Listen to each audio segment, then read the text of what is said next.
Welcome once again, race fans, here tonight. Turn 3 Racing Network. It's the RFC, NEXTGEN Light Electric Company, Arc Menards K&N Series, live from Dover International Speedway. The Monster Mile gonna see who he can gobble up and claim as a victim here today.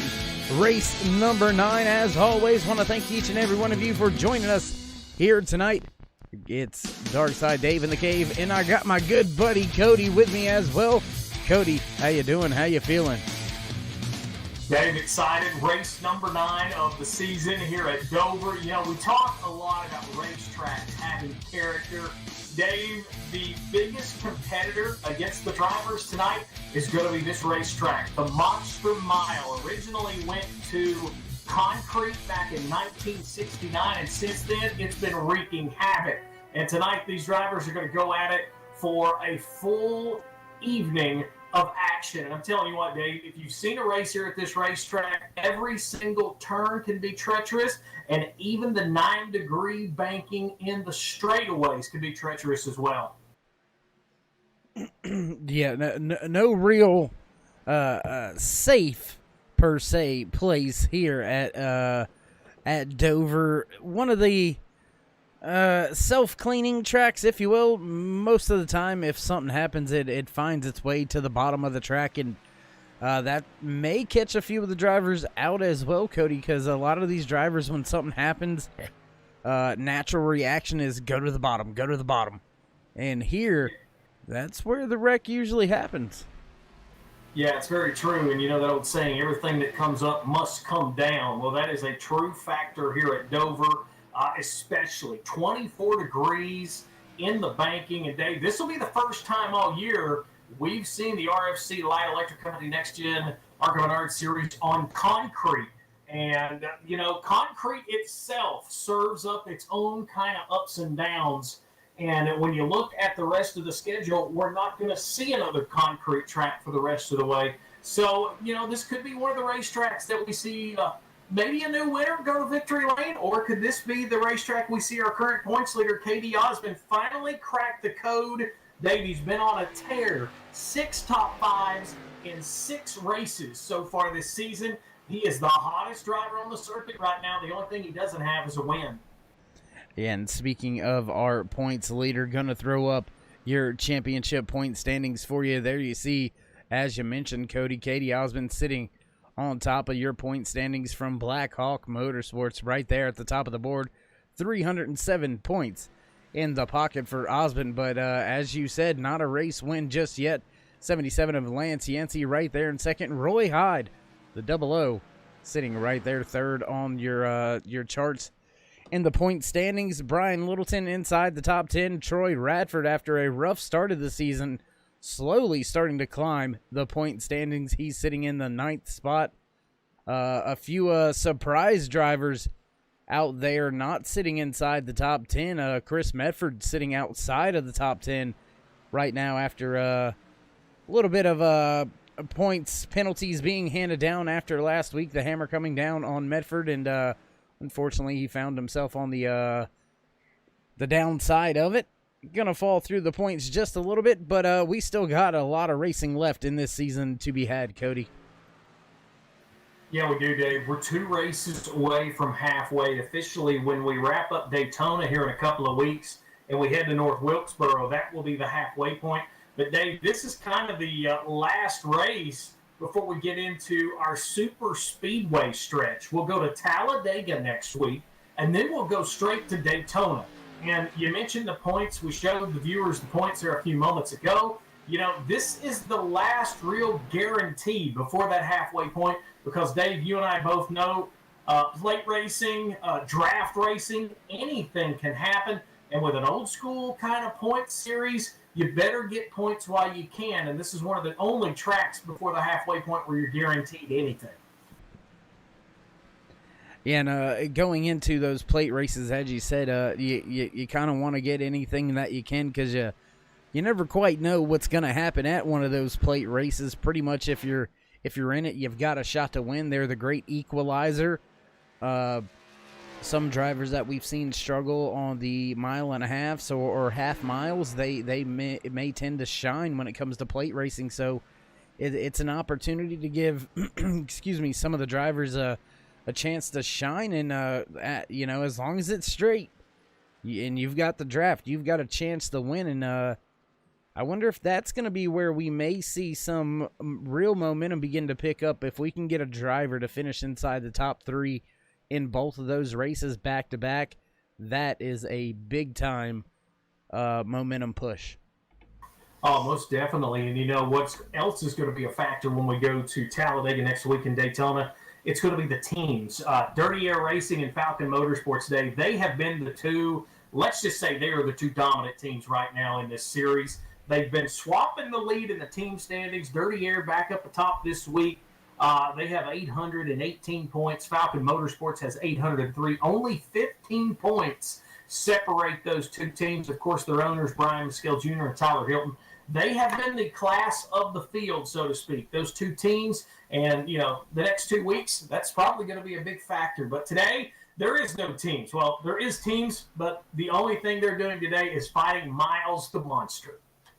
Yeah, they're going to be teaming up against the track instead of teaming up against other drivers on the track, as they will the next 2 races. And you can expect to see those teams as well as their affiliates try to work as close as they can with each other for green flag pit stops. Excuse me, sorry about that. Things of that nature. But, yeah, Cody, task at hand, qualifying now underway. Let's see who's ready to jump out there and tackle this concrete beast. Looks like the 38 of a Derek Robinson. He's out there on his time lapse, so we'll jump out there, take a look at Derek as he makes his way around this concrete track. Yeah, Dave, this is a racetrack. You see Derek, he'll go to the middle and he floats to the top. You're going to see roughly 3 grooves. You're going to see people right there on the bottom of the racetrack. You'll see people about a car length up as you'll see him dive into turn 3 now. He's about halfway and floats to the top. And then you'll have those people that are going to go up there and test the limits, Dave. And until we get some rubber down, that upper groove is going to be a dangerous place. But my money on the drivers that can hug that bottom line and get all the way around through here are the ones that's going to be, I would say, pacing the field. And talk about pacing the field. Katie Osmond sets a quick time. He's in the 22s, 22.8. He's quickest right now. Yeah, 22.83 for your first time lap is absolutely cooking. And Brian Maskell Jr. top of the board for the moment. Now Katie Osmond going to take that top spot back away with a 22.45. Look for Maskell Jr. to improve on his second time lap. Tell you what, let's go back here and take a look at this 82 of Tyler Hilton, his Falcon Motorsports ride. Let's see where he's able to shake out on his qualifying attempt now, just coming down the backstretch into turn 3 on his first time lap. Looks like Brian Maskell Jr. not able to take that top spot away, so Katie Osmond sitting pretty with a 22.45. Yeah, and you've seen Hilton there. He's working that bottom groove. He's going to be 5th quick on his first lap with a 22.62. 5th quickest on his very first lap. Tyler Hilton, one of those drivers, still hunting for the first career win, and he's going to back off the throttle, Dave. He is into the outside wall going into 3. Yeah, into the outside wall, so that's going to end his qualifying attempt. We'll go up, take a look at this 0-2 of Travis Pryor. Pryor looking to have a good finish. We've said it multiple times this season. One of those super late model drivers known for his skill in the late models and super late models.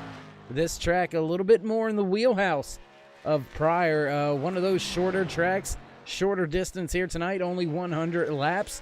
So look for Pryor to be pretty fast. And Pryor going to go 3rd quickest on the speed charts. Who you got your eye on out there, Cody? Well, right now, I'm on Damon Cox. Cox is working out of turn 2, but I think he's on the slow down. No, he's coming up to speed. Oh, no, he's not. He's pulling in. In the meantime, in all that action, Troy Radford, he is at the top. He's quickest right now with a 22.42. 22.42. Dave, I want to point something out. You might see this throughout the night. These tires are going to wear out on these Arca Large Chevrolets. And what you're going to see is when they come up and out of the turns, you might see these cars kind of lift up in the air, Dave, and that's because when they come out of the turn, they're literally going uphill onto the front and back straightaways. What that does is cause the rear end of these cars to become awful light, and you see the outside dance around. And Dave, it's okay when you're by yourself, but when you're racing with 20 plus other cars, it gets loose off a turn here. It can be catastrophic in a hurry. Yeah, and I had the fortunate privilege to get out there and run a few practice laps out there with the Light Electric Company RFC NEXTGEN Arkham Menards K&N Series drivers on Friday night when they all rolled into the track.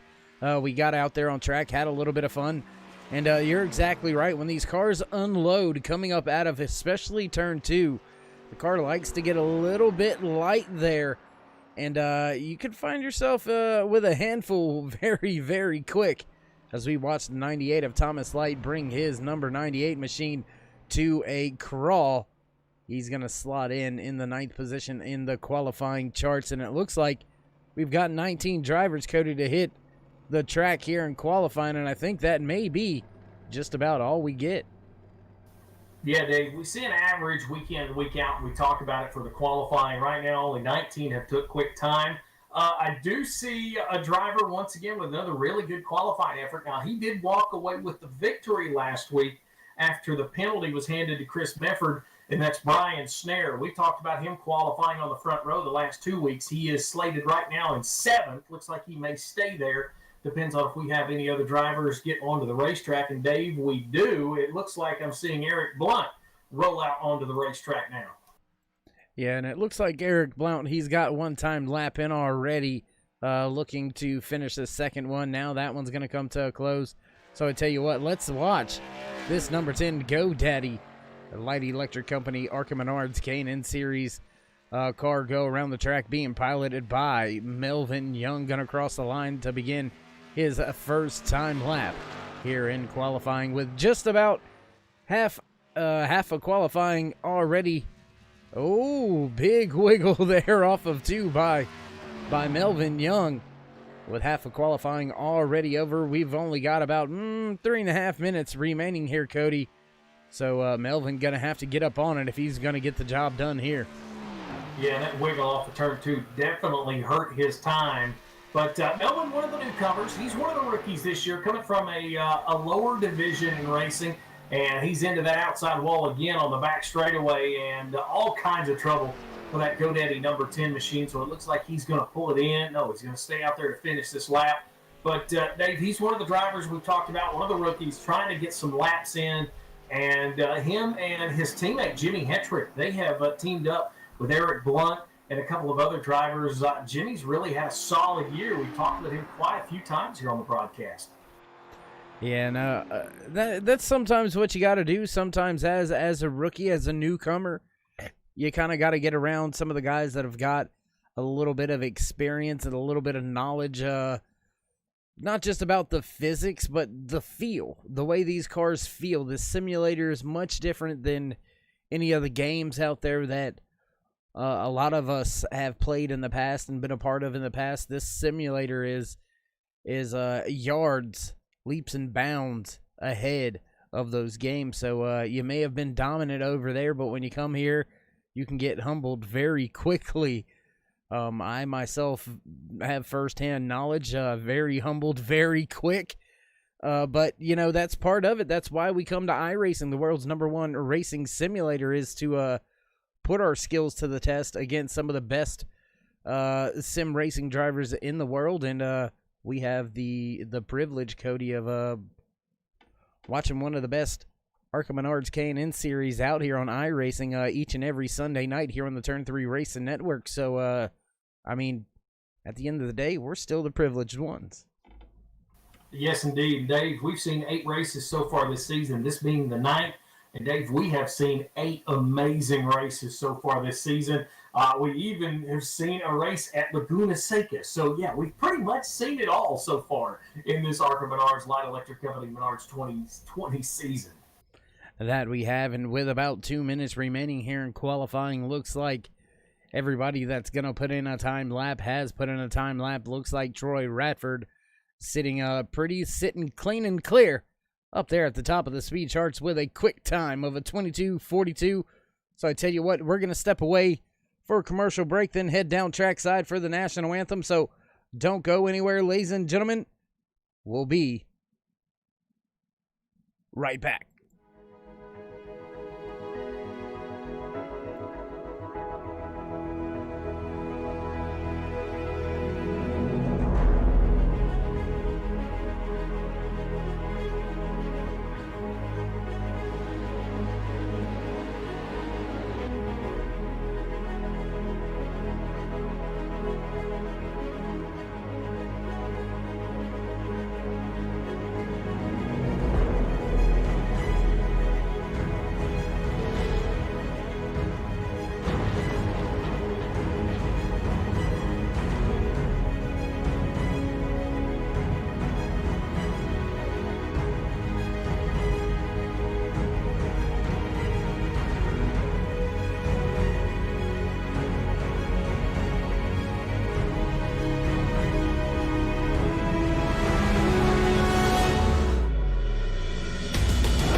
Oh, say, can you see by the dawn's early light what so proudly wailed at the twilight's last gleaming, whose broad stripes and bright stars through the perilous fight o'er the ramparts we watched were so gallantly streaming, and the rackets regular, the bombs bursting in air, gave proof through the night that our flag was still there. Oh, say does that star-spangled banner yet wave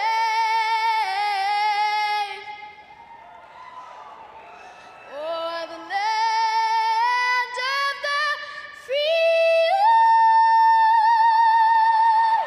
and the home of the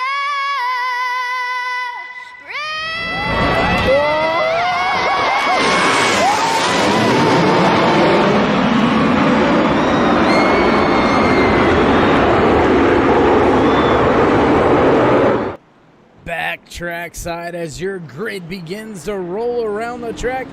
Starting inside row number 1, the 49 of Troy Radford, followed by the 88 of KD Osmond. Row number 2, the 02 of Travis Pryor, followed by the 33 of Brian Muscale Jr. Row number 3, the 1 of Dustin Ping, and the 84 of Chris Mefford. Row number 4, the 45 of Brian Snare, and the 82 of Tyler Hilton.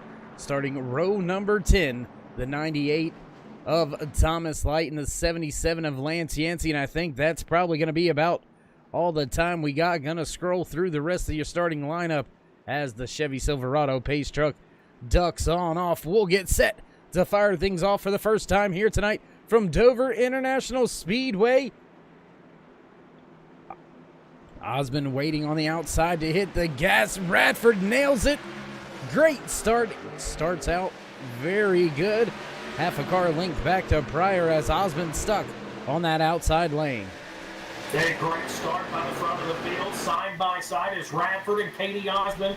And now they battle into turns 3. Now it's going to be Travis Pryor. Pryor to the bottom. He's going to have the main groove, and he will slide into that second spot to hit the top 5. Now top 6, single file.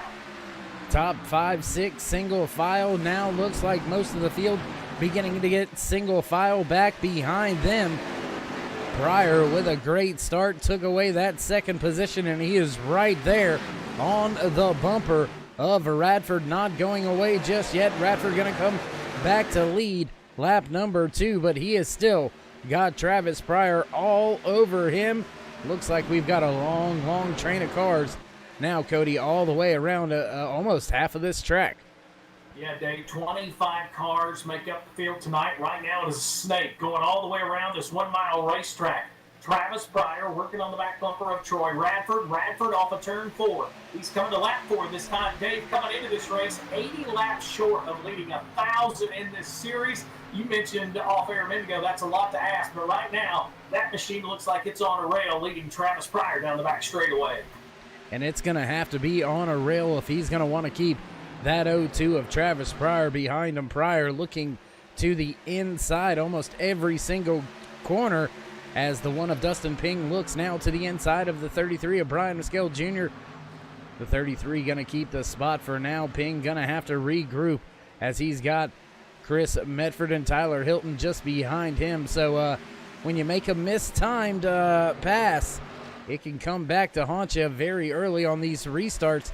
And I tell you what, Cody, this battle at the front, it hasn't went anywhere yet. Pryor's still right there heating up your race leader. Yeah, Dave, the big thing right now is the crew chief for that 0-2 is telling Travis just to stay there. Simply be patient, wait on your move. He's one of those short track drivers you mentioned. A short track race, 50 laps, you got to go right away. Dave, we're looking at 150 laps. But Travis Pryor sick of waiting. He almost made a move off of turn 4, but he's forced to duck back in behind Troy Radford going into turn 1. Yeah, not quite able to get the room that he needs to make the pass, and you got to start thinking about the tires here. We're known to see long green flag runs here at Dover International Speedway, and you got to wonder how much these tires are getting eaten up by Travis Pryor right there digging, trying to take that top spot away. And is that something that maybe Radford is doing, leaving that window open, leaving the door open just a little bit, just to try to see if Travis Pryor is willing to maybe overdrive it a little bit, maybe abuse that right front a little bit early in this run. Still very early as we're on lap number 9 right now, so still very early in the run, and the tire wear is very real. Yeah, David, right now the battle is for third. Katie Osmond is showing the way, but he's got a charge of cars behind him. Brian Mescal Jr. there. Dustin Ping, he sneaks under Mescal Jr., works the line. He's going to slide up in front of the 33 Mountain Dew machine, and here comes Tyler Hilton. Hilton's going to shuffle Brian Mescal Jr. back to 6th. Yeah, and it's almost, I don't want to say almost a momentum look like we had at Chicagoland Speedway a few races ago, but almost if you get moved out of that groove, out of that bottom lane right now without any rubber being laid down in that middle and high lane, when you get moved up out of that bottom groove, you can find yourself losing a spot or two very quickly. There we just seen Brian Mescal Jr. go from 4th back to 6th, all in the matter of one corner from being moved out of that bottom groove. Yeah, Dave, and I just seen Travis Pryor pound the outside retaining wall off of turn 2. He has now lost some ground. He's about 5 car lengths off the back bumper of Troy Radford. And, you know, that's something else, too. We didn't really mention in the opening. Dirty air. You suck that on somebody here quick at Dover, especially coming out of these turns. Once this car comes up and comes out of that turn, if you're in that dirty air, it's almost just like it sucks you into the outside retaining wall. And that's what looked like happened to Travis Pryor. He's lost that ground. But I'm telling you what, Dave, the driver on the move right now is Tyler Hilton. He's in 4th, and he's gained 4 spots since the start of this race. Yeah, looking through the timing and scoring, we don't see a lot of drivers with a lot of gained positions out there. Tyler Hilton, as you mentioned, plus 4 positions from where he started today's race. That is the biggest mover of the race. So passing is at a premium right now here very early in the Autism Speaks 100, presented to you by Damon Cox here in the RFC, Light Electric Company, ARCA, Menards K&N Series. And man, I tell you what, even if Pryor may have gotten into that wall, it doesn't look like it has hurt him too much. He's lost a little bit of ground, but the car still seems to be putting in some pretty good times. Yeah, Dave, it does, and he's starting to reel in Troy Radford, but don't look now. He can't look too far in the mirror. Katie Osmond is starting to make a charge, and as I say that, here comes Tyler Hilton. Hilton to the bottom of that 88 Sun-Drunk machine. Tyler Hilton hunting for the third spot. Hilton looking to go to the bottom, not going to be able to do it in 1 and 2. He'll slot in just behind him as, looks like we've got a camera behind the wall. Kind of hard to tell you the action on screen when we can't see it. But is what it is. Sometimes the cameras get shook loose, fall back behind retaining walls, just kind of the way it is. And Hilton almost into that outside wall. He has to back up just a little bit. He'll try to regain some focus and try to get back up there and take that spot away from that fast 88 of Katie Osmond. Yeah, Dave, and our producer just now handed me a sheet here. Eric Blunt, he's up 6 spots, so really right now, he is back there in that 11th spot. He's the biggest mover of the race right now, and he's one of those drivers, you know, we've talked about a few times this week, but we haven't been able to see him really capitalize on some pretty good runs. We'll see how he does right now running in 11th. So we've got drivers making moves, but we got action going to pit road right now. Looks like Chuck Mobley, he is slowed down. He's on pit road at turn 4. And it looks like Chuck not having the greatest start to tonight's Autism Speaks 100, was behind the field quite a bit, a little bit off pace, and now looks like he is on the pit road. Gonna have to fix a few things. Got the hood up right now, but we're gonna keep our eye on this number 6 of Eric Blount, see if he's able to make up any more positions as you mentioned, up 6 positions from where he started, the biggest mover of the race so far, and he's got a few drivers just off in front of him. Thomas Light, Brian Snare, Lance Yancey, all right there, just out of reach for Eric Blount. So look for him to try to put down some good laps and maybe try to make it up inside that top 10. Yeah, Lance Yancey went into last week as the points leader, missed last week's race. And Snares up into that outside retaining wall right in front of Eric Blount. He's going to drive back down behind him. But Lance Yancey missed last week's race, really lost the points lead after missing that race. So he's currently second in the ARCA Menards Light Electric Company Series point standings. And right now he's trying to gain momentum. But it is Troy Radford showing the way so far. He's led since the drop of the green, 22 laps into this 150-lap feature here tonight. And you mentioned Damon Cox, the sponsor of the race. Got to give a shout-out to the Iron Man of the series, making his series career mark 56 start today here at Dover. That's almost as many years as he's got behind his age. I mean, I won't tell him you said that. Yeah, I forgot I just said that on air, didn't I? Oh, Lord. I'm in trouble now. At the front of the field, Troy Radford continues to lead. Travis Pryor, he's got about a 0.4 of a second race lead. Then you got to go about right at about a second back from Pryor to get to third place runner Dale Osmond. Katie having a good race. Not able to hook up the tires on the start of the race.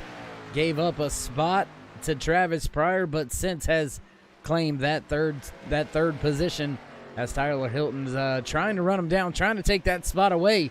But it looks like Hilton has had a little bit of moment, and that battle has kind of dissipated a little bit. Yeah, and things have kind of spread out. We are 25 laps into this, so that means 25 laps on everybody's tires. And Dave, I would say every time you hit pit road here, you are going to be asking for tires. This is one of those tracks to where as the race goes on, we were in the 22s in qualifying, and our first place car right now just clocked off a lap at 22.6. That was his best. He run a 24.3 last time around, so 2 seconds off of his quickest time. You're starting to see those tires sort of wear. So you're kind of going to see where these cars are going to be on long runs. And right now, as far as gaining momentum, K.D. Osmond is really the only driver that's been able to stay with the front two. Yeah, and I mean that's gonna be the battle that you're gonna have to have with your crew chief right now. As a driver, 2 seconds inside the race car, you can feel it. You can tell the car's not handling the way that you want it to anymore. You're on the radio, you're screaming for tires, but yet you can go so much further on fuel. Your crew chief's gonna keep that in the ear. You know, look, we're nowhere near the fuel window. We need to stay out. We need to stay out. And where do you draw that line? When is it you know, all right, enough is enough. Let me get these fresh tires. Because as we said, Troy Radford 2 seconds slower than his quickest time right now here today in the Autism Speaks 100. So if you use that as an average for each driver, they're going to be 2 seconds or more faster than the drivers that they were running near before the pit stop.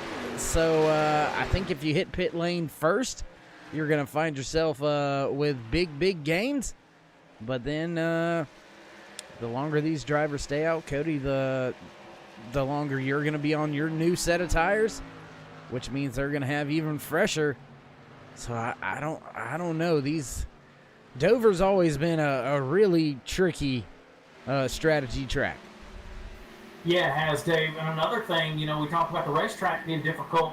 Getting on the pit road here, the pit road entrance is literally in the middle of turn 3 and 4. You can't just slow down and turn in like most tracks turn off at turn 4. You've got to bring that car down speed-wise and try to time that getting into turn 3 and getting into pit road. So green flag pit stops here could be interesting. I've seen cars miss the pit road actually numerous times here at Dover, so that is something to watch out for. And another thing is lap traffic. We may be getting towards the end of this tire run, but we are starting to see Troy Radford and Travis Pryor get closer to the tail end of the field. And right now that's Ray Radford and Damon Cox. That's 23rd and 24th, and they are within a turn of those cars. So we're about to see lap traffic play a factor here in the next little bit.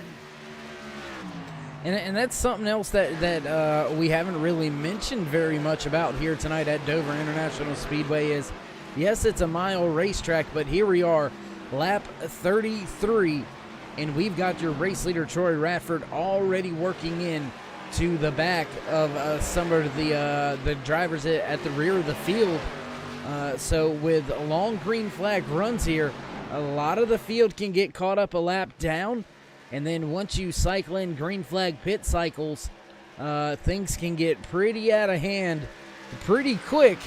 And should we get a caution during one of these green flag pit cycles, Cody, it is going to have things all over the board.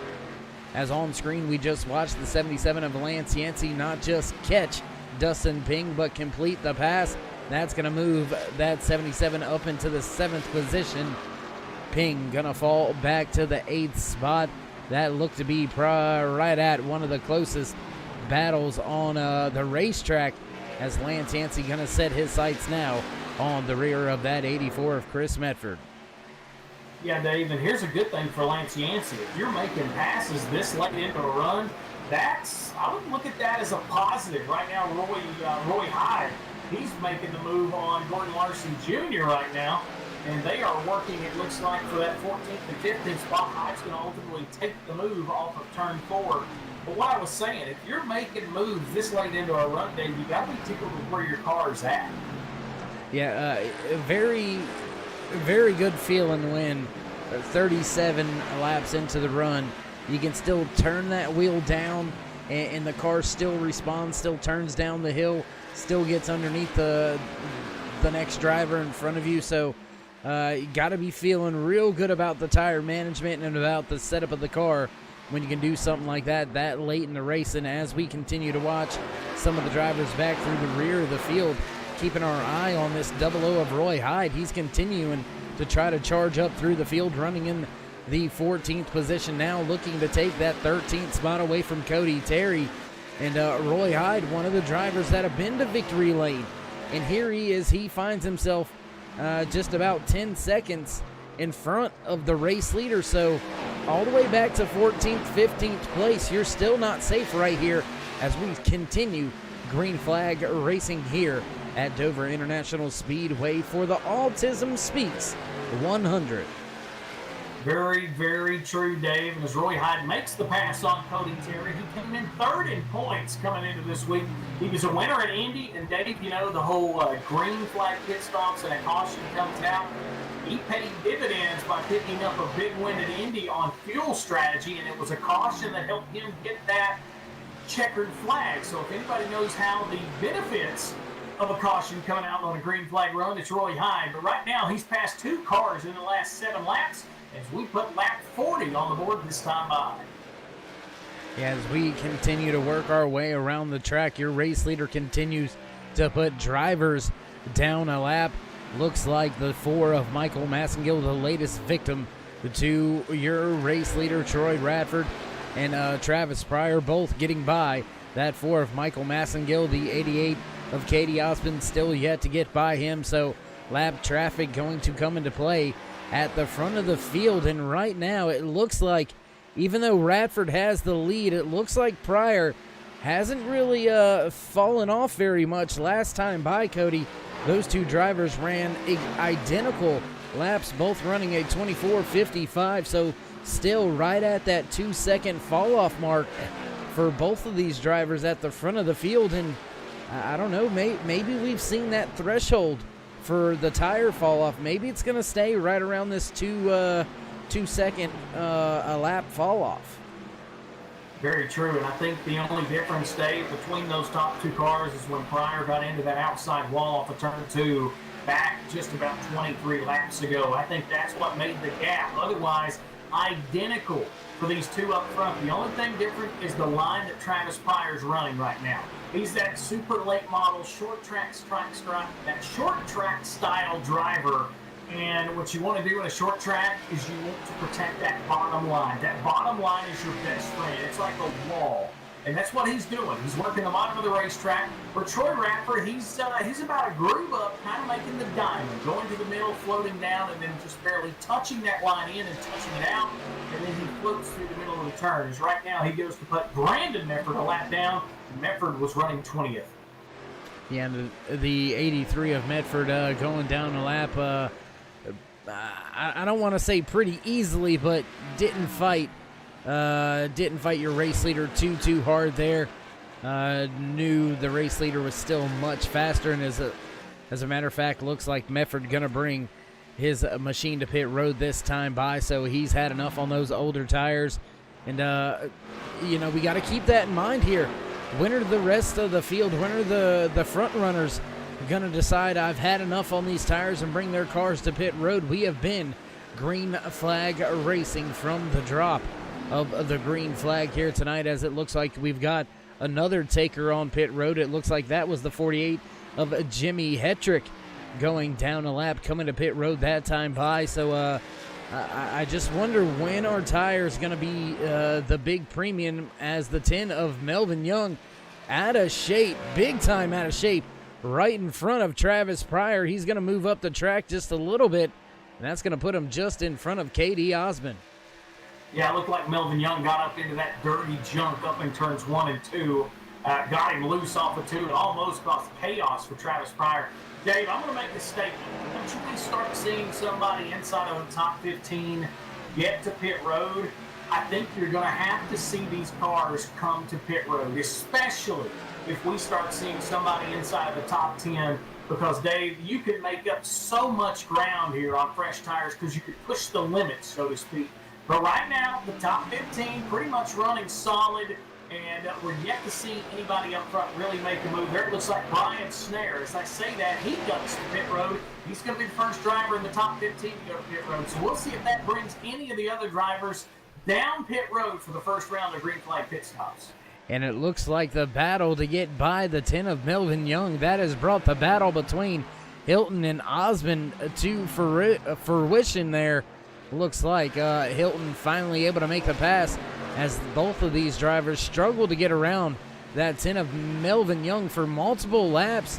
And unfortunately for Osmond, he kind of got pinned behind the lap machine, and lost a little bit of ground, a little bit of time as the front of the field all come to pit road at the same time. Radford, Pryor, Hilton, Lance Yancey also onto pit road. Thomas Light in the 98 also bringing his machine to pit road, so that's going to give the race lead to the 33 of Brian Mescal Jr. He's going to keep his machine out there on pit road. Now he's going to duck down to the apron, come to pit road this time by. That's going to give the race lead to the 84 of Chris Medford. Oh, and Brian Mescal Jr. missing pit road. Oh, my goodness. Almost missed pit road completely. That's going to give him a very, very slow stop, Cody. Big time mistake there for Mescal Jr.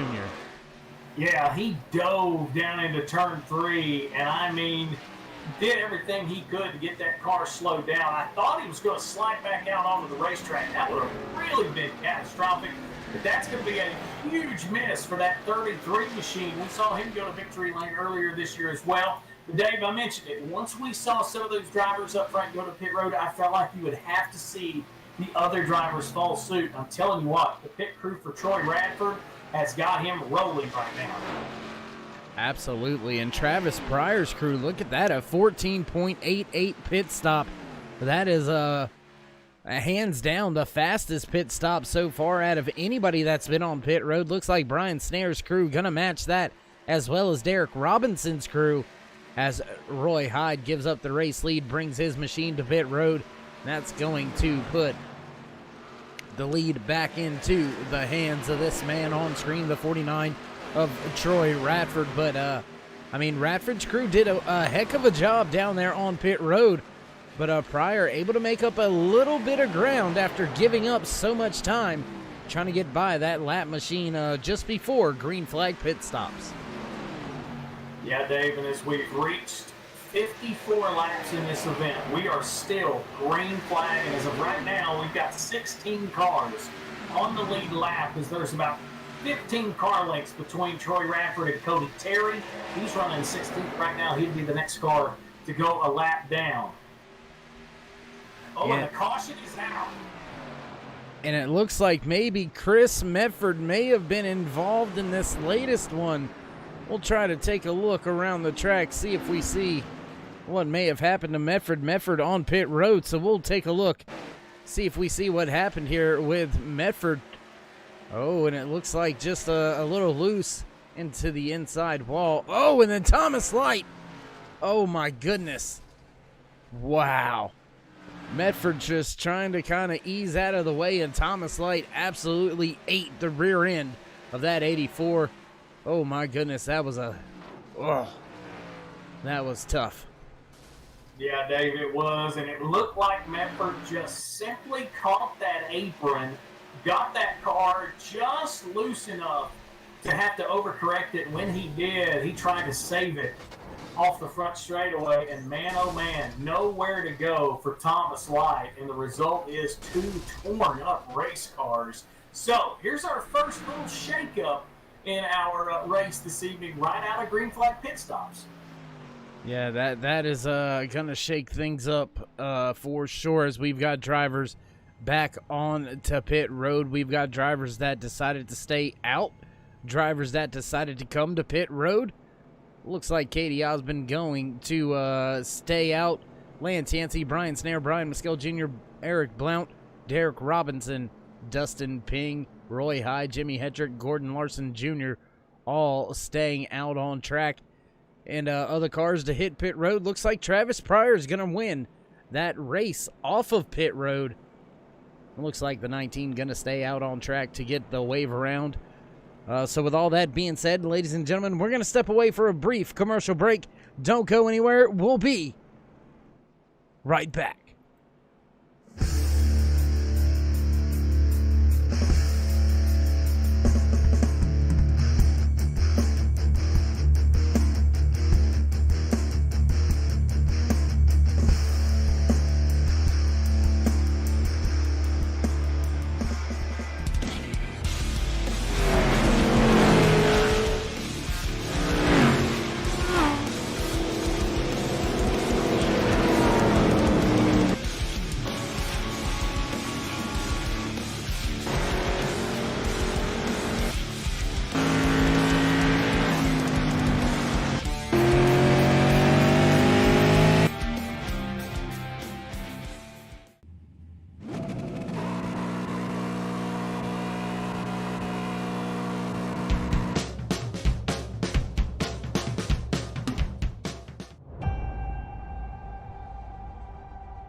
growing up as a kid in Oklahoma, where I'm from, the Chili Bowl is the biggest race that we have.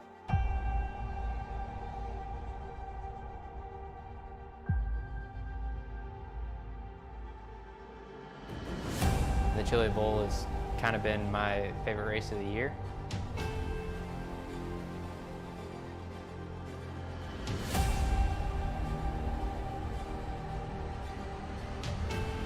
Growing up a dirt racer in Oklahoma, that's kind of the holy grail.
Back track side race fans, pace truck lights set to go out. The 19 of Rick Reiner gonna receive the wave around. Field will be in the hands of your race leader, the 88 of Katie Osmond, electing to stay out under this caution that happened right at the tail end of the green flag pit cycle, and fortunately didn't catch too many people out of line, out of hand. And yeah, we do have a mix-up at the front of the field, though. Cody, looks like Travis Pryor, Tyler Hilton, Troy Radford, all drivers that were dominating in the top of the field, they're going to be mired back in traffic somewhere right around the 10th position for this restart. Yeah, now we're going to get to see what those cars can do in dirty air. We haven't seen that, as you mentioned, all night. So we'll see what happens. Points leader, Katie Osmond out front, second in points. Lance Yancey to his outside, that's row one.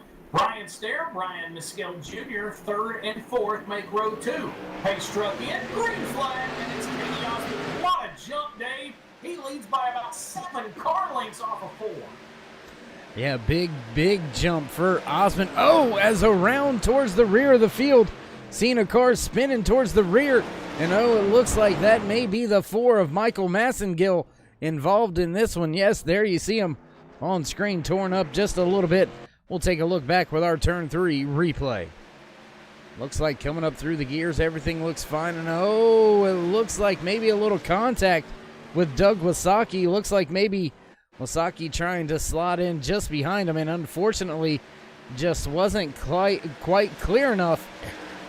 Catches the 4 and spins him to the inside. Well, oh, big moment there for Damon Cox. He's able to slide just in front of that 4 and avoid any contact. But a tough little break there for the 4 of Massengill. Yeah, and it's kind of a meet in the middle, so to speak. Not to quote Diamond Rio or anything, but looked like kind of Wasaki came up, Massengill was coming off the wall, and they met right about the start-finish line. But I hope this doesn't bring up that old saying, Dave. The cautions make cautions, because we've seen 50-plus green flag laps so far, and hopefully this doesn't change that. I'd like to see the guys get spread back out. But I'm telling you what, that restart from Katie Osmond just changed everything at the front of the field. We'll see if that happens again. But Dave, he literally caught the entire field sleeping. Yeah, and that's always the advantage of being the race leader, when you have the opportunity to start the race at your discretion. Once the pace car's out of the way, you're always going to get a little bit of a jump over the field. Nobody's going to have the reaction time fast enough to dead nail it just unless they're anticipating the start. And then they just got lucky. They timed it right as we see Lucky Dog, the 47 of Ray Radford, going around the field. But Brian Snare in that 45, he's going to have to take notice of what happened on that latest restart. And he's going to have to be ready to stab the gas and ready to go. Otherwise, he's going to get left behind, just kind of like Lance Yancey did. Yancey able to recover and slot into the third spot. But that could have been a lot worse for that 77 if we had stayed green, because he was stuck on the outside and he had a lot of cars already lined up on the inside looking to take advantage. Yeah, and Dave, another thing here at Dover is spinning the tires. We've seen it a lot here at this racetrack, and for Katie Osmond to get that kind of a restart, and everybody else is kind of hesitant, and I don't blame them, because you do not want to rough those tires up coming to green, knowing that you've already seen 150 lap plus green flag run. You want to try to keep those tires as fresh as possible. And we've been seeing a lot of drivers on and off pit road. This last time we've seen Roy Hyde. He went on to pit road actually a couple of times, so not sure if that 00 may have got a little bit of damage in one of the previous accidents or not. He's been on pit road a couple of times with that 00. Yeah, and it looks like a few of the drivers excuse me, onto pit road multiple times for some repair. Looks like the 10 of Melvin Young back down pit road for some repair. The 4 of Michael Messengill also on pit road for some repair. Thomas Light, his crew not giving up yet. They are still down there beating and banging away with the sledgehammers down on that machine. Looks like also the 7 of Brian Kaufman in the 84 as well, with some damage and some trouble. So Miles, not playing around out there tonight, has eaten up quite a few drivers right around the what's that? Right around the 10 drivers already being victims of the concrete monster. Yeah, and we saw in that wreck earlier with Medford and Light, this is one of those tracks, the best place to be initially is in the turns, because you've got the apron and then you've got the grass. But if you're on the high side of the racetrack and the wreck comes in and you're at the bottom, you're just asking to be collected. But on the straightaways, Dave, a lot of the madness that happens at Dover is when you have an accident that happens on the straightaway and you bounce off the walls. Because the infield walls on the front and the back straightaways, there's just nowhere to go. There really isn't an apron for anybody to get out of the way. And a lot of times you see cars bouncing off of these retaining walls. And what it does with the safer barrier is it just throws you right back into the racetrack. Yeah, a pinball is the greatest way to describe it. And sometimes, I've had a few of the wrecks myself here. I'm not going to exclude myself from it, but I've had a few wrecks here at Dover International Speedway where I tell you, I've lost count of how many times I hit the wall, in which wall I was even hitting. And when the car came to a stop, I had to sit there for a minute to figure out, do I need to turn the car around, or can I just pull off, or what direction am I even facing right now? It's like being put in a blender almost when you go into one of those wrecks here at Dover and you get ricocheted around by the other walls. So, yeah, it could be a big-time thing, and the track can get clogged up pretty easily. Luckily for all the drivers out there tonight, none of the incidents on track being that catastrophic and catching up. Too many of the drivers have been a few single car or 2-car incidents involved. But, that's kind of part of racing. That's part of short track racing at a place like Dover International Speedway. They don't call it the Monster Mile for no reason. And I tell you what, Cody, looks like field's all double file, pace truck lights are out, and we're getting set to go back green flag racing one more time. Yeah, the Sun Truck Chevrolet on the front row. Brian Snare, the Victory Junction 45. Pace truck is in, waiting. A little longer on the restart. We'll see if Katie Osmond gets a big surprise. He patiently drags them, and green flag is out, dragging the field down the front straightaway, but still a good start for K&N Osmond, and they dive off into turns 1 and 2. Dave, these restarts are exciting. They're side by side. Side by side through a lot of the field here towards the front and middle of the pack. All side by side working their way down the backstretch, going over one of the most unique parts of the track. That's that little crossover, famed little viewing area. Probably one of the coolest places to watch a race in all of NASCAR, that little crossover. There's actually 2 crossovers here at Dover International Raceway, but be an absolute killer place to watch that race. As we watch the 77 of Lance Yancey dig on the bottom. He's going to bring Eric Blount with him. Now Brian Mescal Jr. looking to take the spot away from Brian Snare. As Snare just continues to fall as he is stuck on that outside lane. Has Troy Radford right there behind him. The 0-2 of Travis Pryor. He's making up some ground. Now running in the 5th spot, just in front of that 45 of Snare. Man, oh man, Dave, that battle for 4th on back is all over the place. Fresh tires feel so good right now as we are starting to see a battle for the lead. Here comes Lance Yancey. He's underneath the K&N Osmond off of turn 2. They drag race down to turn 3. Drag race back to 3.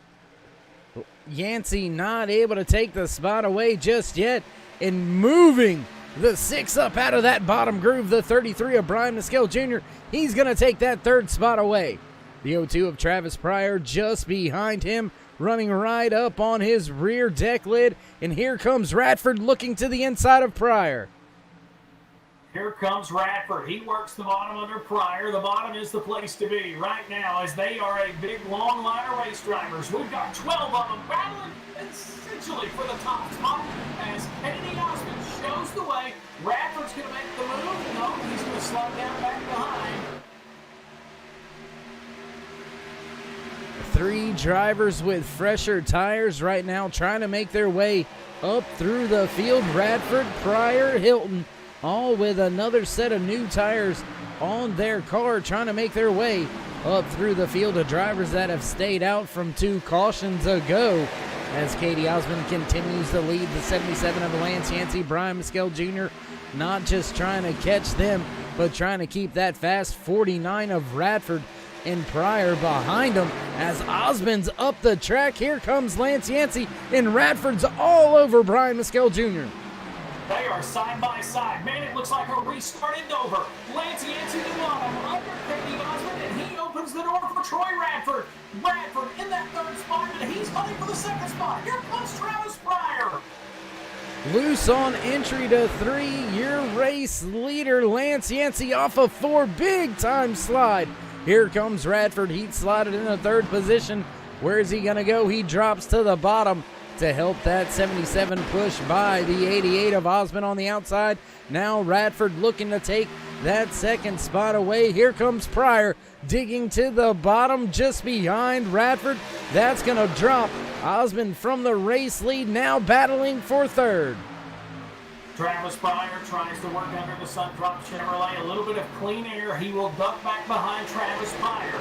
Checkpoint for Lance Yancey. He leads off a turn 2. New leader at Dover. New leader at Dover, but for how long? The fresh tires behind him beginning to work their way towards that 77 of Lance Yancey. Radford trying to get back up front, trying to click off some more laps, because Cody, he came into tonight's race only needing about right at the 80 laps led to hit that 1,000 laps led mark. He has led right at the 50-something laps, so he only needs about 30 more laps out there here tonight, Cody. And I think Radford, he may have the idea of trying to get that accomplishment done here tonight at Dover International Speedway. Do that, Dave, but the more green flag. Oh, Travis Pryor into that wall again at turn 2, and that's going to bring K&N Osmond right back to his bumper. Radford might be thinking that, but I'm telling you what, the longer we run green here, the more these tires will start to level out. And right now, clean air has been paying dividends for Lance Yancey as he holds the lead over halfway. 78 laps into this time by of our 150 laps here from Dover. And just a little bit behind your race leaders, we've still got a battle going on between Katie Osmond and Tyler Hilton. That battle is for fourth. We've got Eric Blunt, Brian Mescal Jr., Brian Snare. They're battling for about sixth all the way back to about ninth position. So nobody really safe as Tyler Hilton takes that fourth spot away from Osmond. Osmond now going to slot back into the fifth position. Going to go a little bit further back through the field and watch this battle unfold between the 1 of Dustin Ping, and he's got the 22 of Cody Terry just behind him. Yeah, they both slipped by Brian Snare. Well, Cody Terry's almost there. He's going to make, contact, almost. With that 45, Cody Terry almost got into that left rear fender. That would have cost a mess off the turn 2. Terry backs out of it and regathers it. But the field, once again, starting to spread out up at the front. It's Lance Yancey showing the way. Troy Radford second. Travis Pryor third. Tyler Hilton fourth. Katie Osmond, your top 5. And Dave, here comes Eric Blunt. We talked about him a little bit earlier. He's creeping towards the top 5. Yeah, Blunt making his way back towards the front of the field. He was up there running just a handful of laps ago before we had that the first caution here today, and now starting to make his way back up through the field. Blunt up 11 positions so far here today, tied with Cody Terry for the biggest mover as we run. I would say probably, 2/3 of the way. I'm not that good at doing the math thing on the fly right now, but coming across the line, lap 83 out of 150 scheduled in the official race distance. That has got to be somewhere around that 2/3 mark as Lance Yancey continues to lead Troy Radford at the front of the field, but that is slowly going away. About 2/10 separates first and second. Yeah, Dave, if you're Troy Radford, you have got to make quick move of Lance Yancey, and you got to do it soon. And why do I say that? Because you've got two drivers, being Travis Pryor and Tyler Hilton, which Hilton puts the move on Pryor this time off of 2. They are getting closer, and the closer they get, the harder he's going to have to battle to hang on to that lead. And it looks like Lance Yancey just simply blocking the move. When Radford goes to go high, Lance Yancey floats up right into his way. We'll see if he's going to leave the door open. He won't. Man, Troy Radford all over the back bumper of Lance Yancey on the turn 2.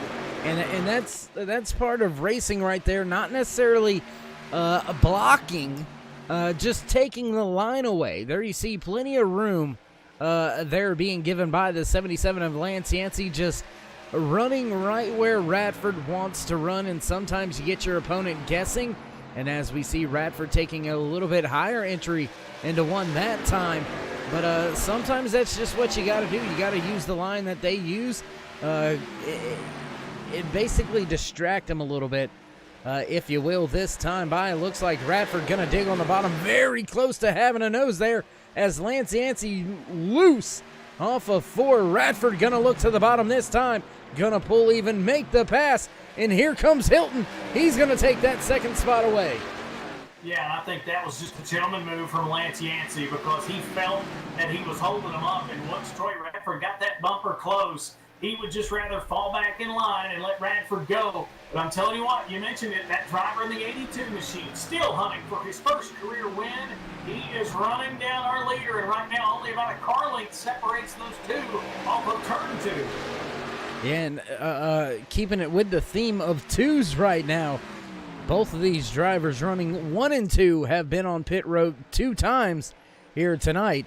Travis Pryor, one of the other drivers to visit pit road 2 times here tonight to have the fresher tires than the drivers around him. He's stuck in the 4th position just behind that 77 of Lance Yancey, but I believe those fresher tires definitely factor for Radford and Hilton, able to come up through the field on this latest restart. And Hilton, he's not going to just roll over and let Radford have it. There you see him digging, looking to the inside, lap after lap, just not quite able to get the nose under that left side of Radford just yet to take that spot away. Yeah, Dave, we saw that young man at the end of last season do some magical things, and right now he is working on his teammate. No give and take right now. He's on the back bumper of that 49. 69 machine as the top two slowly start to pull away now, putting a gap between Lance Yancey and Travis Pryor, and those Falcon Motorsports machines are going at it for that top spot. And a big-time moment for Dirty Air Racing drivers. Travis Pryor into the outside wall off of turn 2 that time by. And last time by, Brian Mescal Jr. in the 33 Mountain Dew machine. He was sideways coming off of 4, lost a little bit of ground. So while Falcon Motorsports battling at the front, the Dirty Air Racing seems to be having some trouble. Most definitely. I'm telling you what, Tyler Hilton is cutting Troy Radford no slack at all. He's putting all kinds of pressure on that machine out front right now. And Lance Yancey just kind of patiently watches as we clock away lap 93, closing in on that 100-lap mark.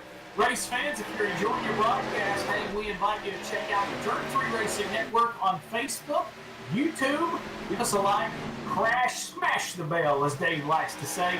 And join us, of course, right here every Sunday night for the Light Electric Company RFC Arkham Menards NEXTGEN Series. And we are proud to say we have almost reached the halfway point. But we got a couple of super speedways the next couple of weeks in the way. Yeah, a couple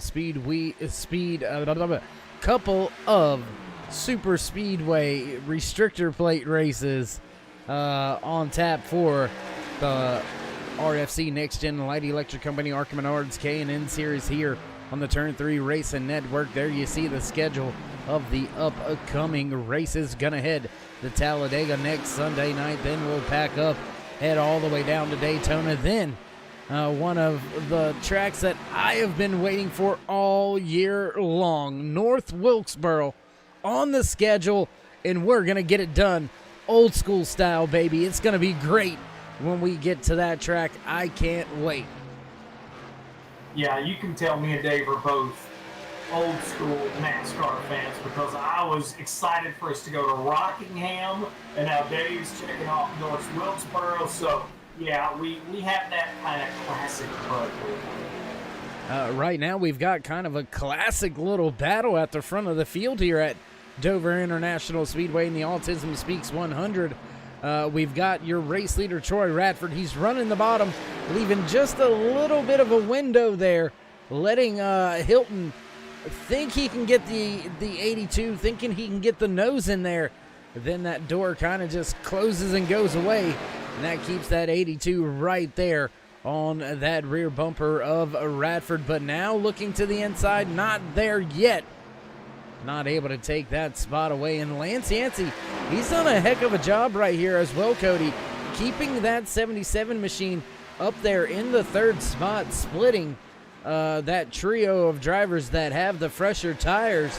Unfortunately for Travis Pryor, he made a little bit of a charge through the field on the restart, but has since, after having contact with the outside wall, has since kind of evened on out.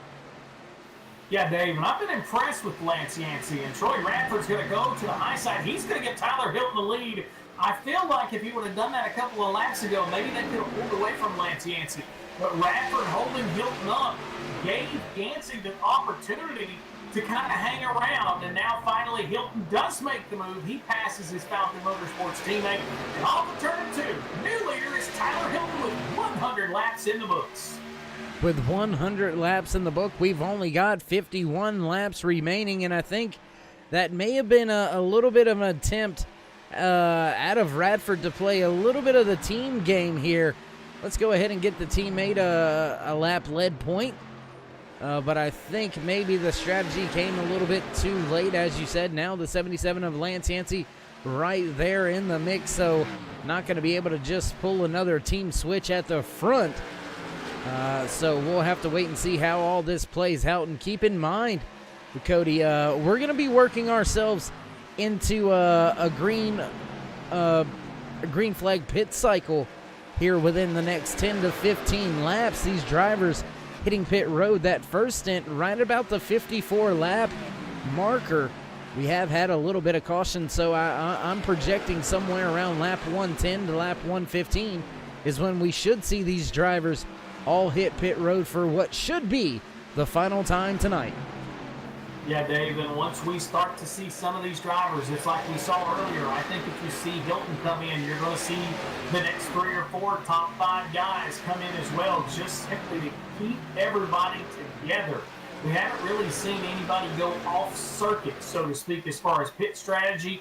Right now, it's been track position. These long green flag runs, I feel like at this moment in time, if you can see the leader, you've got a chance. And for right now, even Travis Pryor is sitting there in that 4th spot. He is within striking distance if these top 3 get to racing, or as what we're about to see, it looks like some lap traffic. He's there to pounce as we've got drivers coming to pit road now. And it looks like Damon Cox hitting pit road, Ray Radford hitting pit road, Katie Osmond, Brian Snare, both to pit road this time by as well. And I was just about to go back towards right around where Brian Snare and Katie Osmond were running with Brian Mescal Jr. and Dustin Ping, as that battle was starting to heat up just a little bit, and it looks like we've got more drivers to pit road. Radford on pit road, and Lance Yancey comes to a slide and misses the entry of pit road. Oh my goodness, there has went any chance and shot for that 77 of Lance Yancey to walk away with a race win. Oh my goodness, he has lost a ton of time now, Cody. Yeah, our leader now, Tyler Hilton, is in pit road, and we talked about it, Dave. I mentioned it in the opening. Pit road here, coming into turn 3 and turning down into this pit road at Dover is no easy task. It's very easy to miss because of the placement of the entrance, and that's exactly what happened to Lance Yancey, and a tough break for him. Yeah, pit road biting that 77 of Lance Yancey, one of the drivers, one of the quickest drivers out there throughout the course of the race and the course of the race night here tonight on Turn 3 Racing Network in the Autism Speaks 100 here in the RFC NEXTGEN Light Electric Company Arca Menards K&N Series. And Dustin Ping has taken over the race lead. Multiple drivers on the pit road. Looks like we've only got about 3 drivers left out there to hit pit road yet. Dustin Ping, Jimmy Hetrick, and Cody Terry all being listed still running on the track. Doug Wasaki sitting in the 4th position, 1 lap down, but I do believe Doug still has to make at least one more stop here tonight.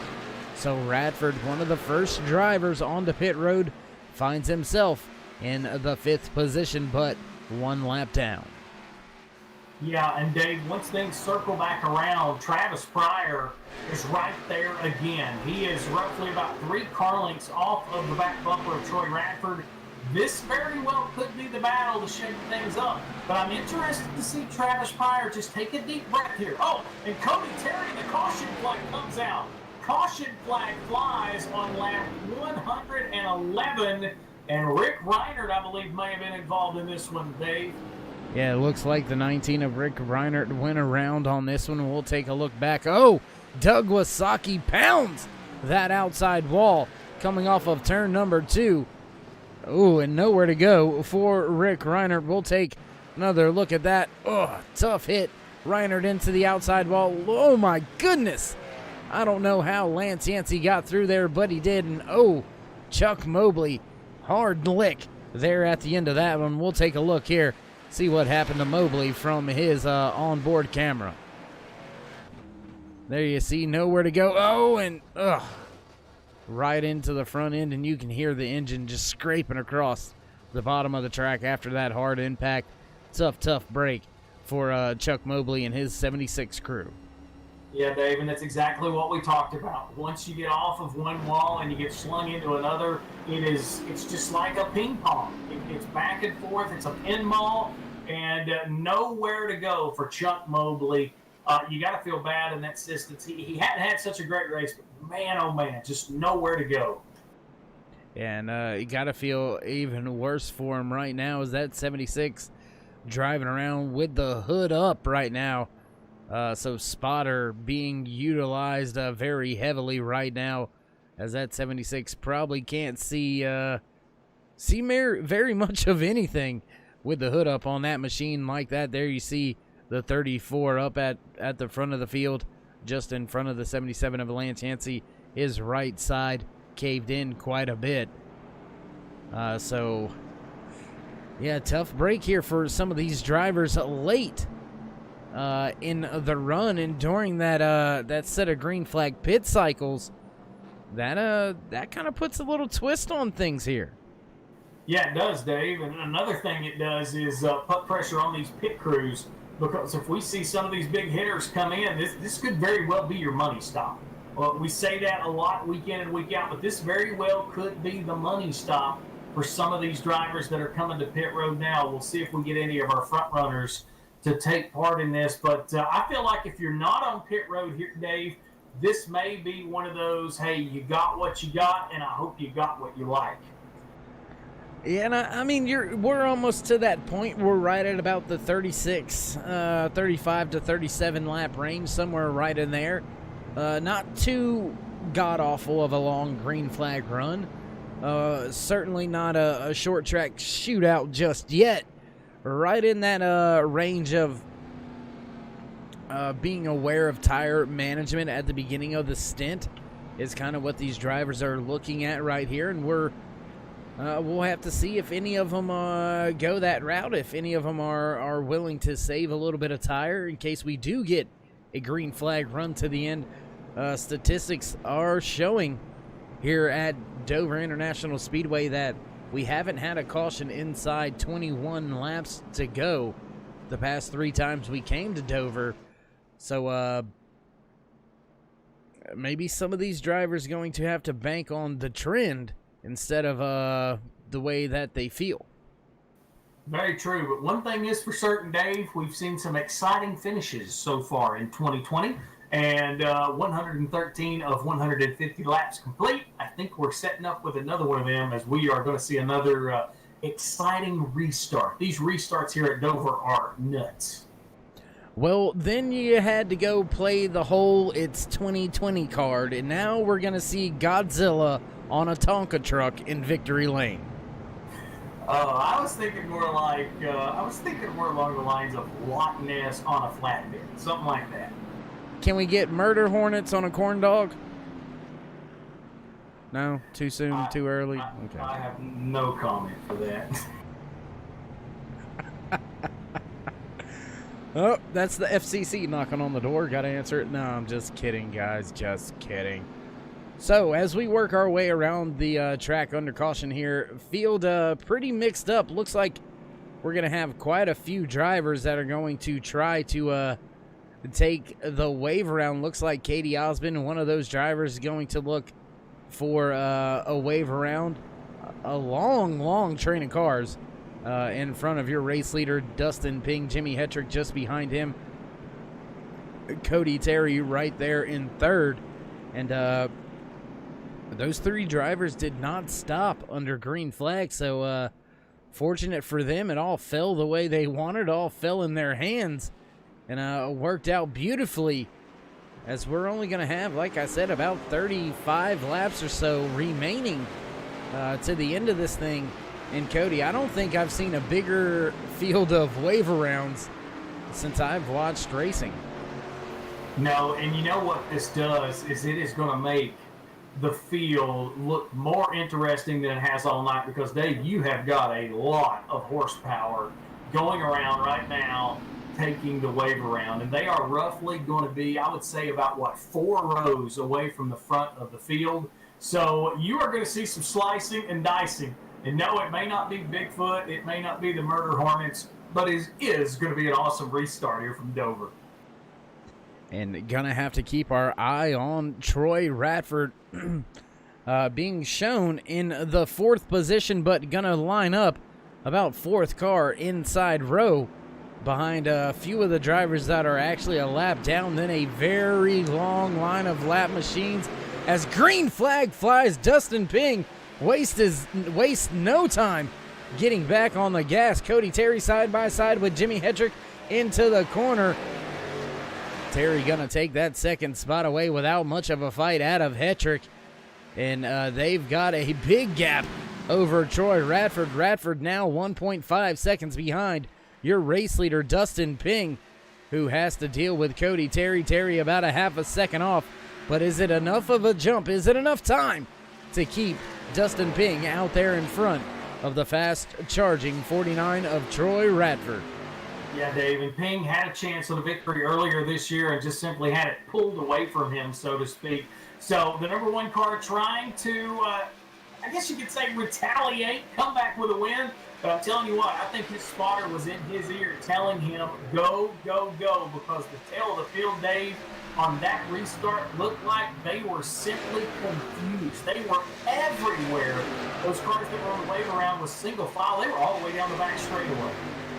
Yeah, and that's kind of the beauty of being able to start the race as the race leader, is if your spotter cues up and says, go, you just drop the hammer and take off, and most of the time it works out for you. It looks like most of the field has sorted things out, was keeping an eye on a battle going on back here with Katie Osmond, Eric Blount, Brian Mescal Jr., Brian Snare, all rounding out your top 10.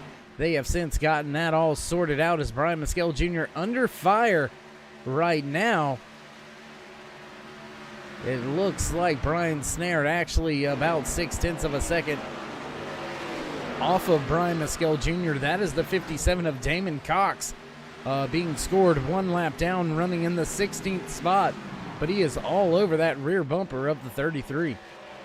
Yeah, and as Dustin Ping starts to put down laps, Cody Terry second, Jimmy Hetrick third, Troy Radford is in that fourth spot trying to run up to the top three. But Dave, he's got Lance Gansey all over his bumper. Now, Lance is all the way back in 13th, so he's really not in contention for the top five, but Lance Yancey not making it easy on Troy Radford.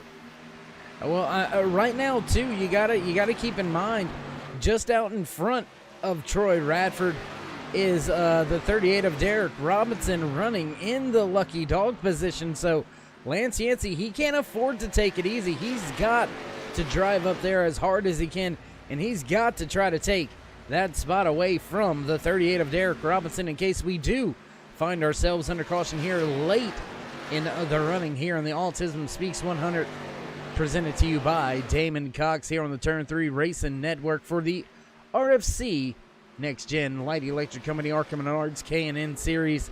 And right now, Cody, it looks like Dustin Ping has this field in this race in his hands, right where he wants it. Nobody in front, and Cody Terry getting a little bit smaller in that rear view mirror. Yeah, career-wise, Dave, Dustin Ping yet to score a career win. And to be honest with you, in the career stats, he hasn't put together a top five. And right now, he crosses the line, 26 laps to go. Could we see another new winner? Well, if you look right now, the top three drivers, they are all hunting for their first career win. And for your first career win to be at Dover, that's saying something. Absolutely. And speaking on the saying something, I mean, the strategy that was used by Dustin Ping, I'm trying to find the right words, that's why you hear me stuttering. Cody Terry and Jimmy Hetrick, they had to put a lot of faith into their crew chiefs staying out as long as they did, because they were going to lose a ton of time on track. Crew chief almost put their faith in the fact that we were going to see a late race caution. And it takes a lot when you're the driver in the race car and you know how much time you're giving up to stay out there on track and listen to the crew chief and the spotter. And fortunately for Ping, Terry, and Hetrick, that has worked out in their benefit. And now Radford, he has finally closed in the distance, and he is only about 1 second off of your race leader, just a few tenths of a second off of the rear of the 48 of Jimmy Hetrick. So look for Radford to have something to say at the end of today's race. Yeah, Dave, but is it too little, too late? That's the question. He does have Derek Robinson in that lucky dog spot in between him and third, and I feel like, you nailed it right on the head. Robinson can't afford to just let Radford by, because once he does, it's going to bring Lance Yancey possibly with him. So will we see that 38 car put up a fight to not allow Troy Radford to get by. We'll see that, but right now it is all the number one of Dustin Pink showing the way. He's got 21 laps to go here at Dover. 21 laps to go here at Dover International Raceway, or International Speedway, for Dustin Ping. And the one machine, he's got about a half a straightaway lead over Troy Radford. Cody Terry managing a good second position right now, up 19 spots from where he started. But look for Radford to be the driver that's on the move, as he is now on the inside of the 38 of Derek Robinson and looking to come to the front. Jimmy Hetrick and his 48 machine, heck of a job out there, heck of a showing for Hetrick. He was behind the 8 ball a little bit earlier in the race, but has since turned things around and has his 48 sitting in the third spot, but he's got Radford right on his heels. Yeah, and Hetrick running for that Hardline Racing Motorsports team. Just showing a little bit of a bright spot for that team as Troy Radford now makes the move on Jimmy Hetrick going into turn 3. He'll take the bottom, and Dave, you make the comment, Troy Radford's on the move. He's up to third. Up to third, and now still right at about a half a straightaway between himself and the race leader, but that gap is slowly starting to shrink. Radford on the gas now, still having to deal with some back markers. Looks like that, I believe that is the 83 of Medford that was just behind Radford right there, hugging his bumper right in his tire tracks. And oh my goodness, things are going to get shaken up a little bit, I think, here, Cody, because it looks like Roy Hyde, last driver being shown on the lead lap in the 11th position, he's only about 13 seconds behind the race leader. And that's only about 10 seconds from going a lap down. Yeah, and I'm telling you what, Brandon Medford, he must have some new tires right now, because he just went a 2-for-1 on Troy Radford and Cody Terry. And in the meantime, it brought Radford up to second. So now your gap, you've got Dustin Ping out front trying to hang on for his first career win. He's got roughly about half of a turn here at Dover is what he has between him and Troy Radford, and he has 15 laps to go this time by. Dustin Ping trying to hang on, and Dave, this would be a big win for the underdogs in the series. Yes, it would, but 2.1 seconds. 15 laps remaining here from Dover International Raceway, and I wonder, is it enough time? It looks like Radford has been fast enough, as he was about a tenth of a lap faster that last time by. So the speed is there. It's one thing to catch a driver. It's a whole nother one to pass him, and his caution comes out. Looks like there was a big wreck in the 22 of Cody Terry, hard into the outside wall. That changes everything. Yeah, he took a hard lick, Dave. We'll get the Turn 3 Racing Network replay. Him and Jimmy Hetrick got together off of 2, and man, what a hit to that outside retaining wall. Yeah, that is more than likely that is going to be an end of the day for Cody Terry. Let's take one more look back here, see if we can't get another view of this one. There you see slight contact with the left rear quarter and hard impact into that outside wall. Ooh, nose ripped off the front of that 22 machine. And this is, man, this has shooken things up, as it looks like the entire field gonna come to pit road. Lucky Dog gonna go to the 38 of Derek Robinson, and it looks like Lance Yancey, unfortunately, not gonna get that Lucky Dog. We'll have to wait to see if he takes the wave around or not, as the entire field did come down to pit road. So Cody, with all that being said, I tell you what, let's break away for a brief commercial break. We'll get set to go all the way to the end with all your green flag racing action. So don't go anywhere. We'll be right back.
just between you and me, the idea is to avoid the other cars.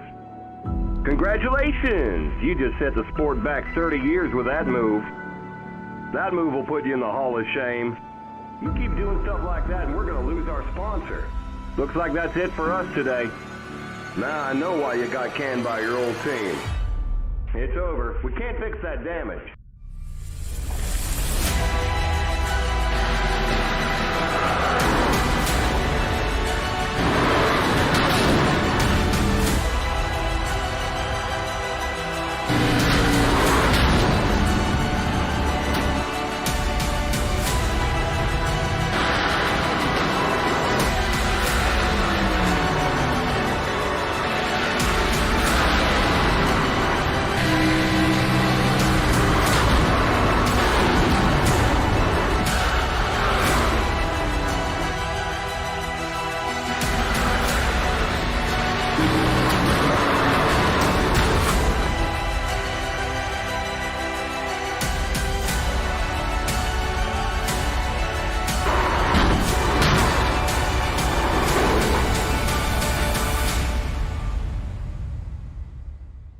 Looks like your car is toast.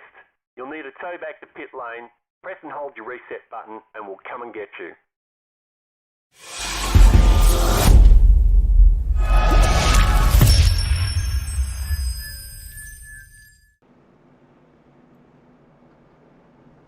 Backtrack side race fans, things getting ready to fire off once again. Gonna have a few drivers receive a wave around here, which means the pace truck lights have went off in the Chevy Silverado, which means field gonna get double filed. Dustin Ping gonna have control of the restart. Down on the inside lane has Troy Radford just to his outside. KD Osmond, second car inside row. Tyler Hilton just to his outside. Travis Pryor gonna line up third car inside row with Eric Blount just to his outside. We have got a stacked front of the field for our what could be our final restart. We do have one attempt at a green-white checkered should we need it. And Cody, this is going to be forgive the pun, a fast and furious restart here. This is going to be one for the ages. Yeah, it is, Dave. Inside, top, front two on the bottom row have only two tires as Dustin Ping gets on the lap. Not a good restart for our leader. Troy Radford's on the bottom. Here comes K&N Series. They are going to be side by side, Dave, going into 1 and 2. Side by side going into 1 and 2. Advantage going to Ping right now, but Radford gonna slot in just behind him, looking for a crossover. Not gonna be there. Now to the bottom goes Radford. Yeah, those four tires much better on the bottom. Troy Radford tries to squeeze by Ping. Is he going to clear him? Yes, he does. New leader, Troy Radford, now with 7 laps to go. 7 laps remain as Radford begins to walk away from the field. Hilton, a little bit of a moment there with Ping not able to get by, and that's going to let Radford get out to even bigger lead as he's already opened up right at about a half a second over Dustin Ping. Tyler Hilton trying to get by him, but the laps are clicking off, and Troy Radford likes what he sees, and that's nobody in front except the flag man when he passes by. Troy Radford showing away. Here comes Tyler Hilton. He finally disposes of Dustin Ping, but is it going to be enough? Can the 82 run down Troy Radford? We've got 5 laps to go. 5 laps remaining now. Katie Osmond looking to get by Dustin Ping. That's not going to happen just yet. Ping holding up that inside lane. Now into the outside wall. Just a little bit. Brian Snare has to back up before he ate the rear. And oh my goodness, 3 wide and Snare goes around. Caution flag on the track. Oh my goodness, Cody. Oh wow. Yeah, Snare went around, and it was Doug Wasaki. He was the innocent bystander in that 34 machine, and wow, what a hit. Rick Reinert in there, Lance Yancey collected. Dave, we said it. It could be Calamity Corner if it happened, and Brian Snare got turned around, and that was the result.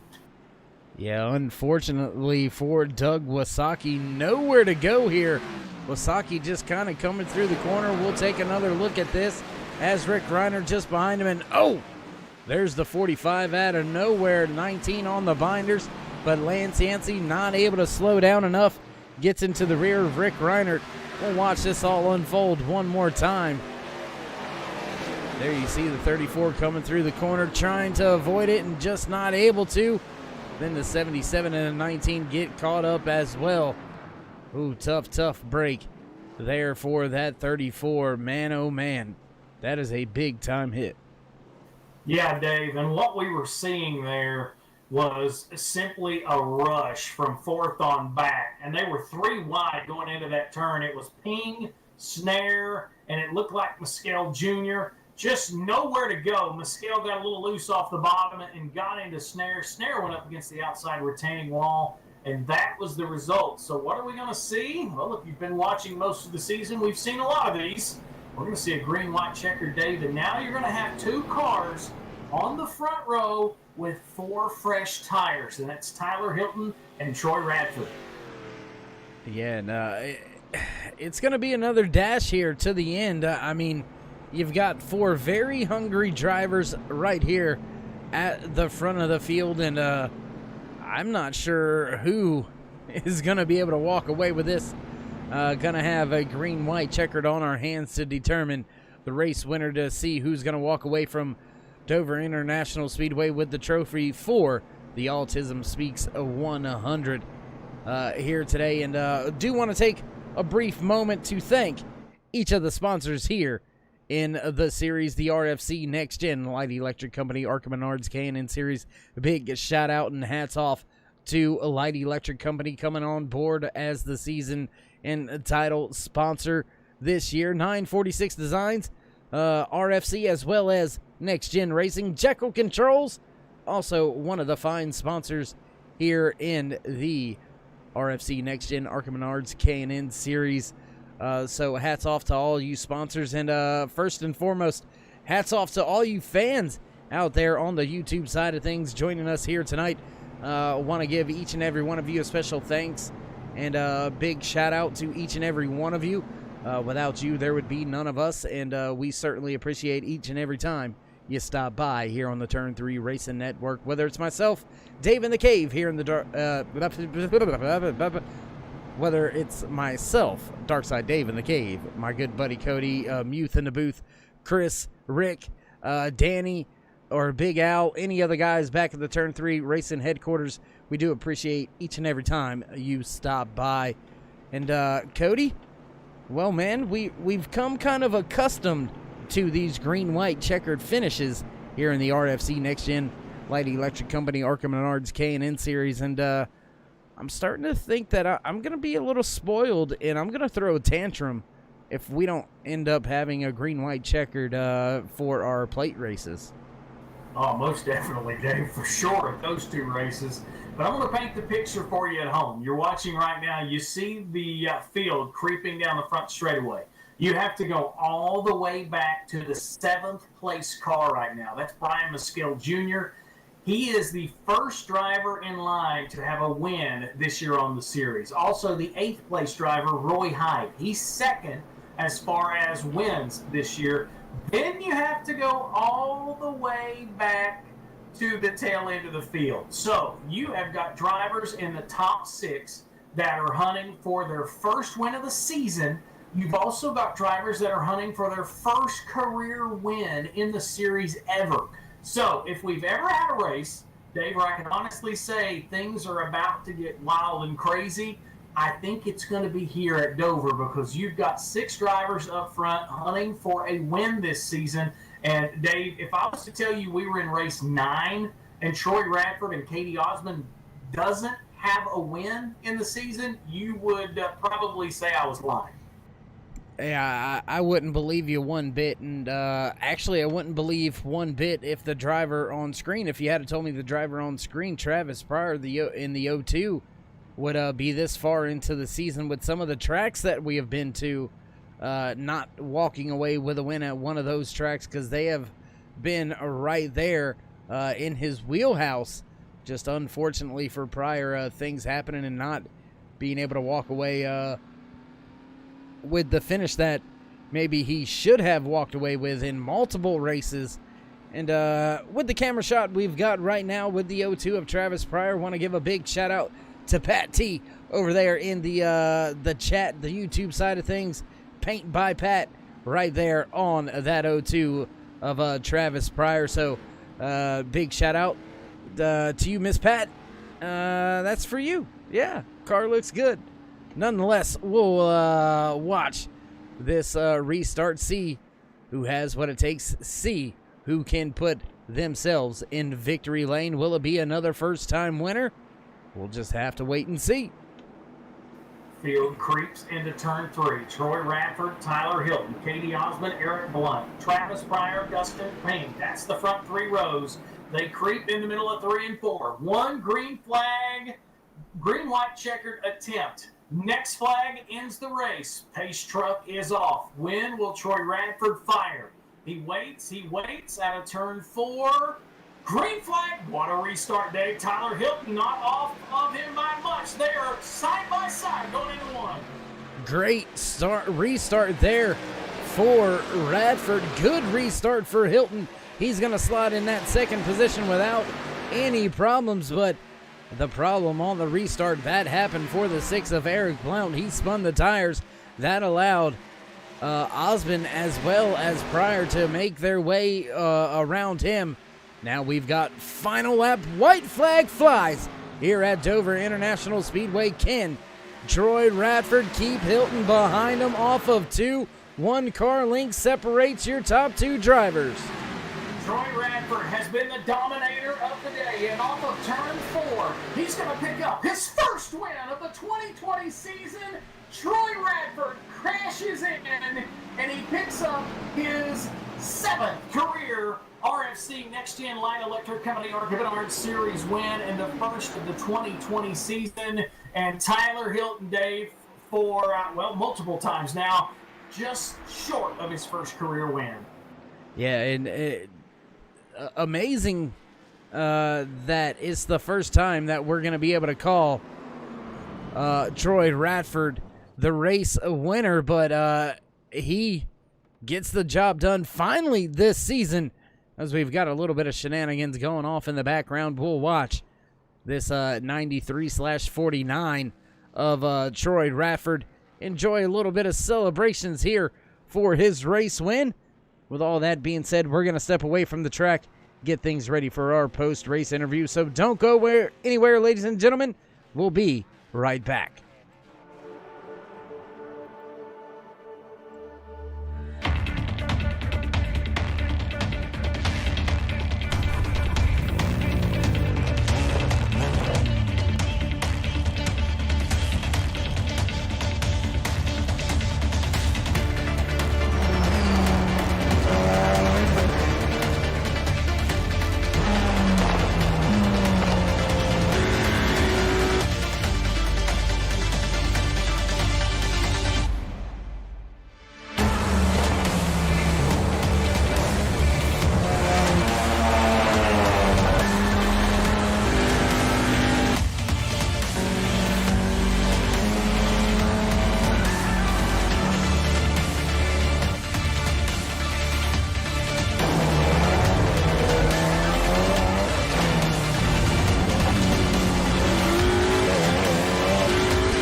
another fine one in the books here on the Turn 3 Racing Network.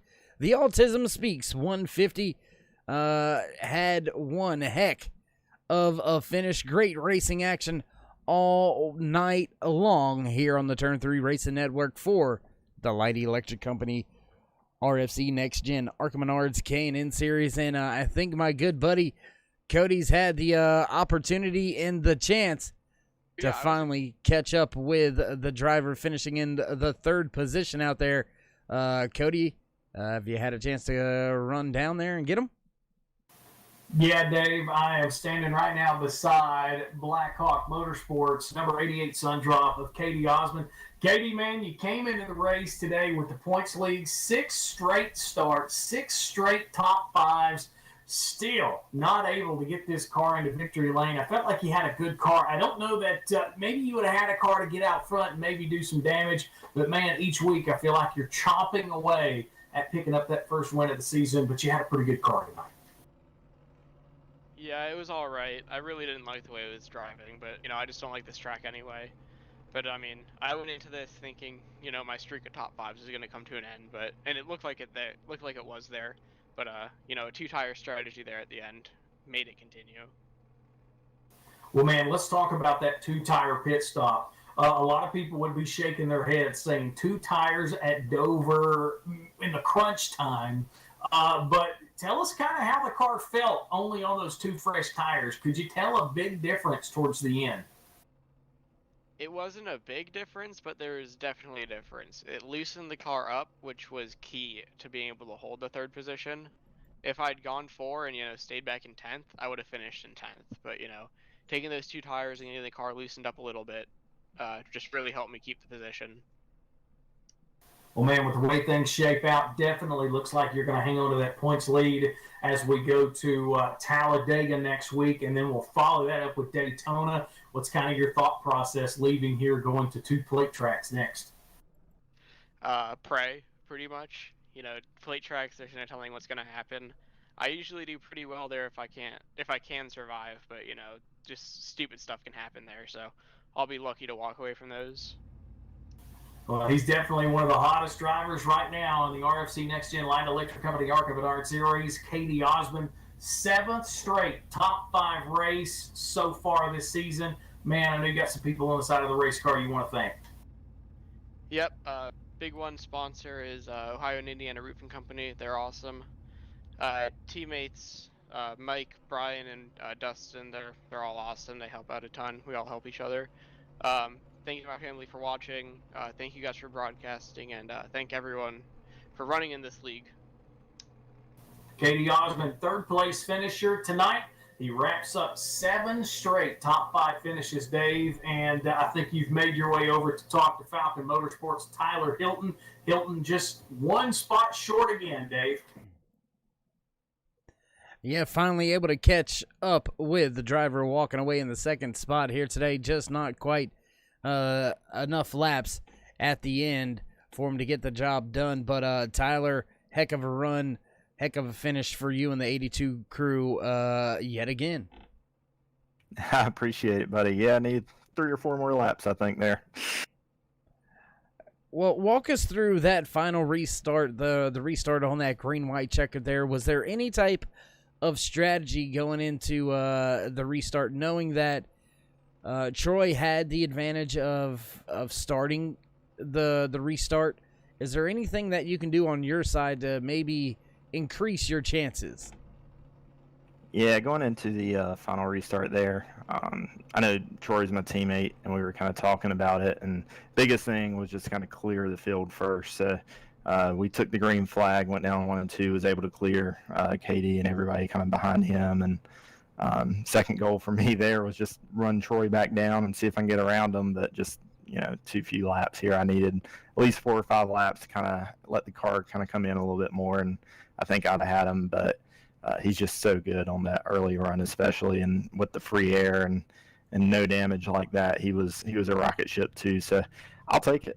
Falcon 1-2. I think this is the 5th or 6th time I finished second to Troy. So maybe one day I'll get that win, but we'll see. Well, you mentioned Falcon Motorsports 1-2 finish here today. That's going to go big time helping the team standings.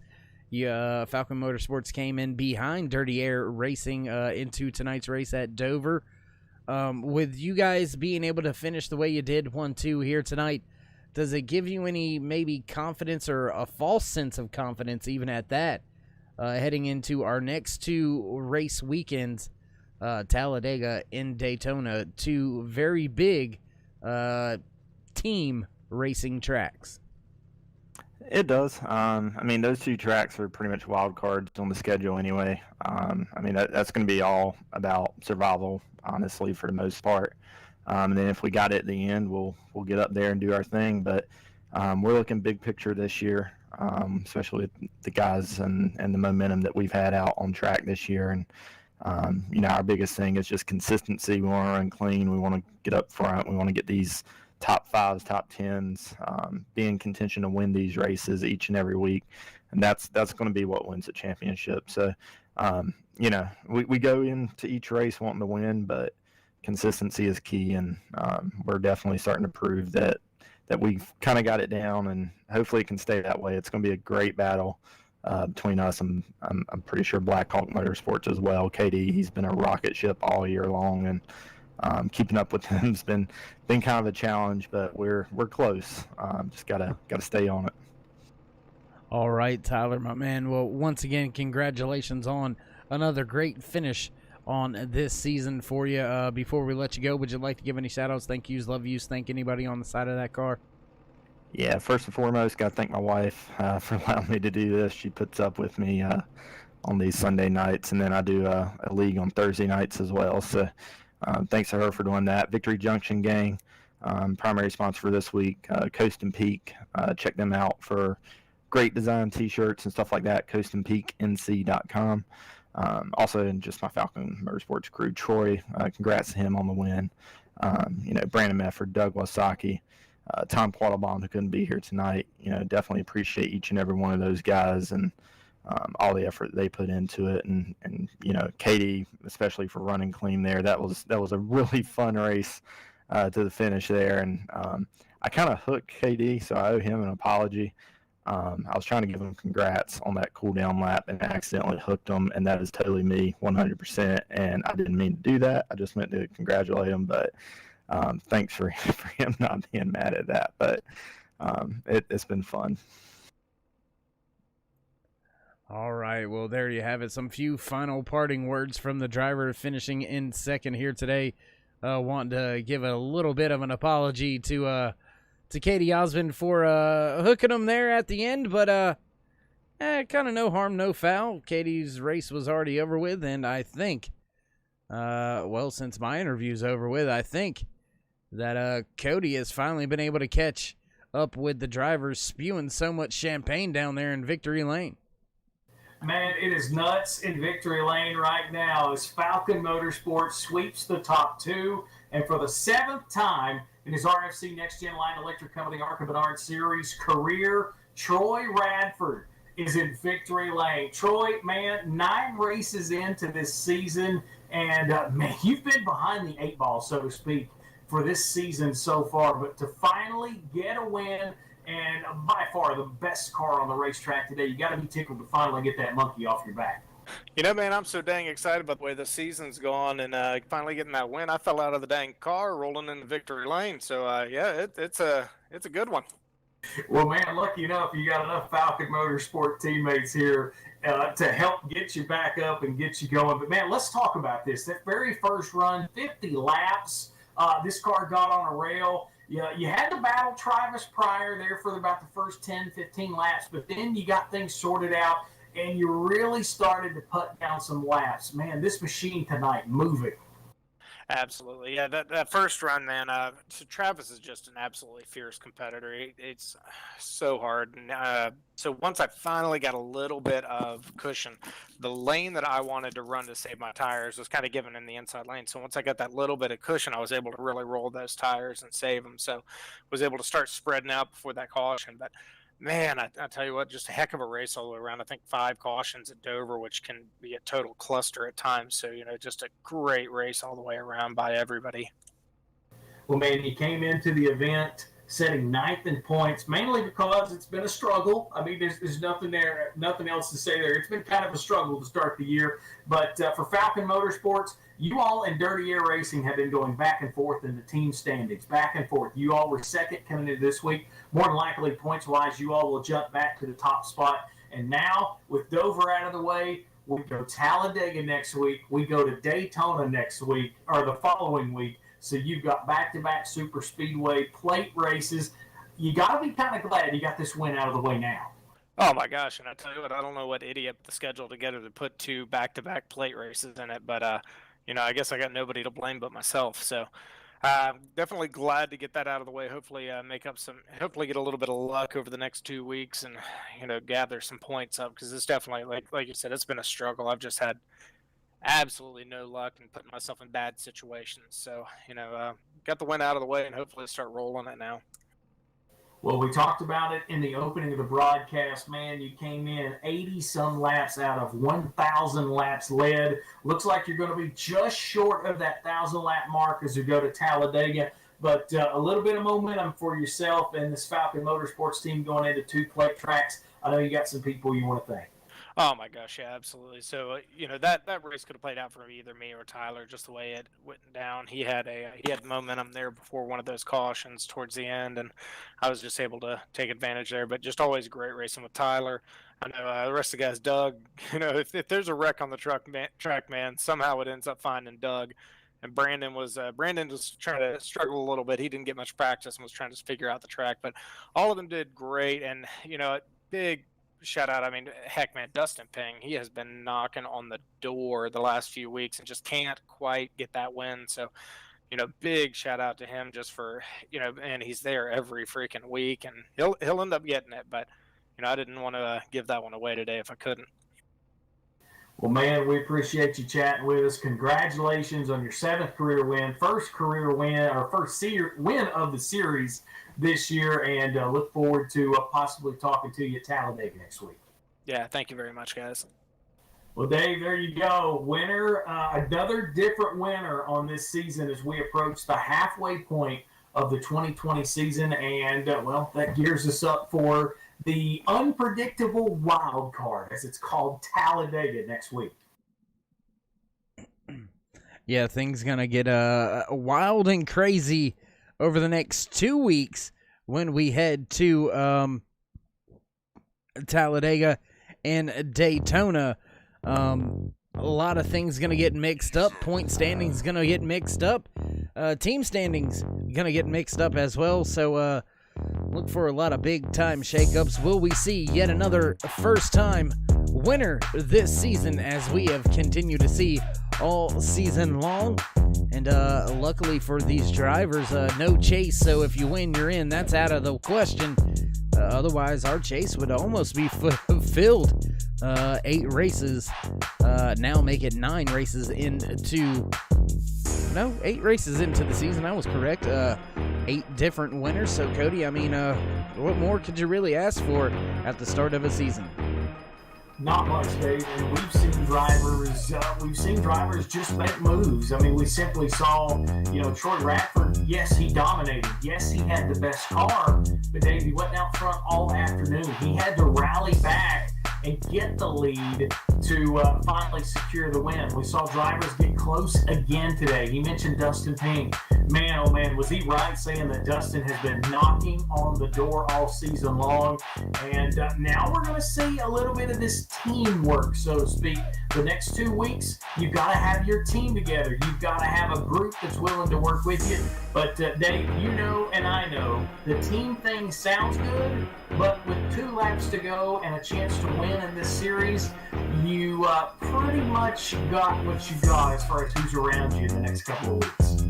You're absolutely right, and you kind of got what you got sometimes. And I tell you what, we've got ourselves the unofficial race results here tonight. If we could ever get them to pop up on screen, we might be able to share them with you. There you see. Troy Radford walking away with the race win. Tyler Hilton coming away in second. Katie Osmond in the 88 gonna finish in third. Fourth place goes to the 02 of Travis Pryor. Eric Blount gonna finish in fifth. Sixth place goes to the one of Dustin Bing. And Brian Skull Jr. gonna walk away with the seventh spot. Jimmy Hetrick in the 48 gonna finish in eighth. Derek Robinson gonna bring his 38 home in ninth. In the 00 of Roy Hyde gonna round out your top 10. Gordon Larson Jr. in his 01 is going to finish 11th. Lance Yancey rallied back to finish on the last spot in the lead lap in 12th. Brian Snare, tough break for Brian late in that race, getting brought up in that last caution.